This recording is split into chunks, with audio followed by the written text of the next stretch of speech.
Abwambara district na city ebe byayakirwa Kellen kabeho rukurebuze y'ubwegese abo myanyeji abana mutumwine kutina bo kwebizamune bya burisho kandi tutwirente ubukora kandi kinkumanya nimuza kwika mbarara twine sitting centers ahabwa main twine 78 nari nshanju na munana kandi district ya city nari city yo ine 70. And yesterday we learned of stories of cases of Ebola in Masaka, so we pray for them and we also cautioned them to keep themselves safe. So the same things will also apply with us here. Whoever you receive as a visitor, think about your health and your personal safety. Twaika omashomero okunayo banje kutereza ebitekateko byabo. Before I was nervous before the briefing, but today we have had briefing from our beloved head teacher. I think the teachers, I thank them so very much for the job they have done. They have taught us.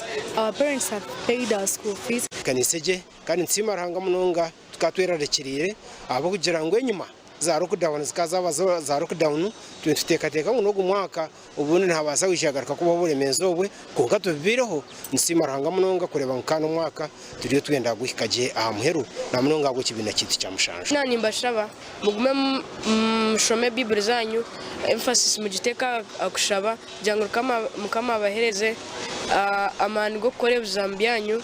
Reverend Agashamuwezi orukurebuze ebyamashimiro abwe kanisa Uganda bo barebezwa nkore nawe haro butumwa obuyaha ndijusiye kanisa ke yatankira mushomeraga okukwatara ho government ukureba ngo amashomero gitu twagumana tugarundana resente nturabo mu kusima mu makanisa twatunge sente twareba ngo mutindo gw'amashomero gitu omborebereze bwona nko mu province bakumanya gutinda level twahikaho kureba ngo amashomero gitu gagendo misho kandi gabaje abana kabakunuya umundinzi umucyaro kwenyima nabo bagera iki bagagisarwamo ahabo kutunga ubwegese burungi ombagara gabo ganyesya gakabona kubaje twase ibi n'ibindi yabigamba umwami kutahera abanyisingiro ibizam ibintu bitanikizo ya nyencakare n'ikizamu cyo kubara hamwe na social studies.